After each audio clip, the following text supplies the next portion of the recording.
oleh Imam Bukhari dan Imam Muslim, Al-Madinatu haramun ma baina airin ila thawb. Sesungguhnya kota Madinah adalah tanah yang haram. Haram, ada batasannya, harus kita menghormatinya. Kemudian apa kata Nabi sallallahu alaihi wasallam? Ada salah satu yang harus kita berhati-hati di sana. Man ahdatsa fiha hadatsa au awa muhditsa fa alaihi la'natullahi wal malaikati wan nasi ajma'in la yaqbalu Allahu minhu sarfan wala adla. Di antara salah satu yang harus kita jaga ikhwatul Islam, Nabi sallallahu alaihi wasallam menyebutkan man ahdatsa fiha hadatsa. Barang siapa yang melakukan perbuatan ihdas, terkhusus jika mereka datang ke kota Madinah, atau melindungi orang-orang yang melakukan perbuatan ihdas, apa ancamannya? Ala Rasulullah sallallahu alaihi wasallam, fa alaihi la'natullahi wal malaikati wan nasi ajma'in. Maka mereka berhak mendapatkan laknat dari Allah, malaikat dan semua manusia. La yaqbalullahu minhu sarfan wala adla, yang mana Allah tidak akan menerima ibadah yang mereka lakukan. Sebelum kita menjelaskan tentang hadis ini ikhwatul Islam, kita tahu tujuan kita bersama datang ke kota Madinah adalah bagaimana kita beribadah kepada Allah Subhanahu wa taala. Dan memang itu tujuan kita. Bagaimana dikala kita datang ke kota Madinah, uang yang besar yang kita keluarkan, perjalanan yang melelahkan dan yang meletihkan, kita tidak mau hilang begitu saja dengan sia-sia. Namun kita memiliki makna, atau kita ingin menilai, mengambil nilai yang luar biasa darinya. Sehingga dikala kita datang ke kota Madinah, datang ke kota Makkah, tujuan pertama kita adalah beribadah. Ibadah adalah tujuan pertama. Namun harus kita ingat, dikala seseorang beribadah kepada Allah Subhanahu wa taala, tentunya ada standarnya. Karena dikala kita beribadah ikhwatul Islam, apakah ada di antara kita yang berani mengatakan, dikala aku beribadah, maka ibadahku pasti diterima oleh Allah Subhanahu wa taala? Ada tidak di antara kita yang berani mengatakan demikian? Tidak ada. Tidak ada di antara kita yang memberikan jaminan setiap kali kita beribadah maka ibadah kita diterima oleh Allah Subhanahu wa taala. Tidak ada.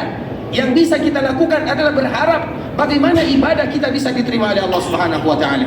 Makanya sahabat Nabi Abdullah bin Umar radhiyallahu taala anhuma, dikala dia membacakan firman Allah Subhanahu wa taala yang ada di dalam surah Al-Maidah, apa kata Allah Subhanahu wa taala? Watlu alaihim naba'a bani Adam.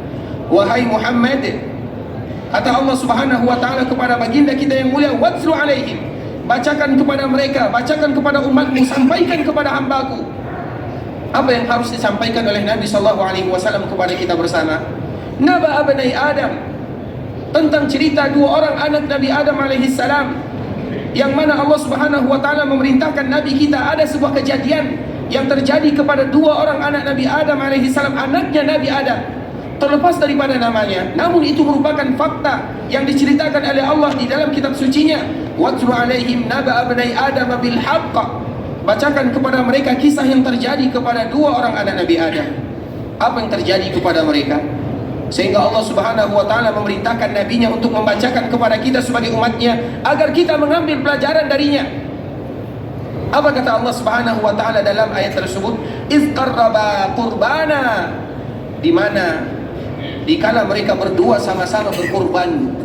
Intinya sama-sama beribadah kepada Allah Subhanahu wa taala, karena kurban merupakan bagian daripada beribadah. Kemudian dikala mereka beribadah, dikala mereka berkurban, apa yang terjadi ikhwatal Islam? Fatuqabbila min ahadihima wa lam yutaqabbal min al-akhar.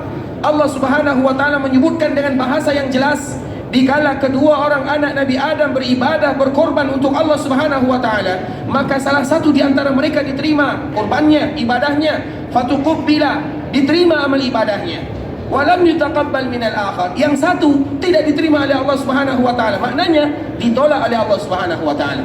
Itu anak Nabi Adam alaihi salam dikala mereka beribadah, dikala mereka berkorban, yang satu diterima, yang satu tidak. Berarti seolah-olah Allah Subhanahu wa taala ingin menyampaikan kepada Nabi, sebutkan kepada mereka, kepada umatmu wahai Muhammad, bagaimana kisah yang terjadi kepada dua orang anak Nabi Adam, yang mana dikala mereka beribadah kepada Allah, tidak serta-merta ibadah mereka semuanya diterima oleh Allah Subhanahu wa taala. Karena ada aturannya, ada rukunnya, ada syaratnya. Dan tentunya kita, harapan kita adalah bagaimana ibadah kita diterima. Namun faktanya tidak demikian. Ada di antara hamba yang beribadah kepada Allah, yang satunya diterima, yang satunya tidak diterima. Sebagaimana dikala anak Nabi Adam beribadah, ada yang diterima, ada yang tidak. Kemudian apa yang terjadi ikhwatul Islam? fatuqubila min ahadihima wa lam yutaqabbal min al-akhar. Yang satu diterima, yang satu tidak.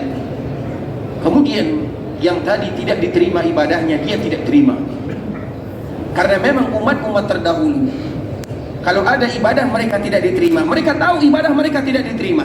Kalau kita tidak, disembunyikan oleh Allah Subhanahu wa taala, dan itu merupakan di antara bentuk kasih sayang Allah kepada umat Nabi yang mulia sallallahu alaihi wasallam, di mana mereka dikala beribadah mereka tidak tahu apakah diterima atau tidak. Kalau yang terdahulu, kalau tidak diterima, mereka tahu ibadah mereka tidak diterima.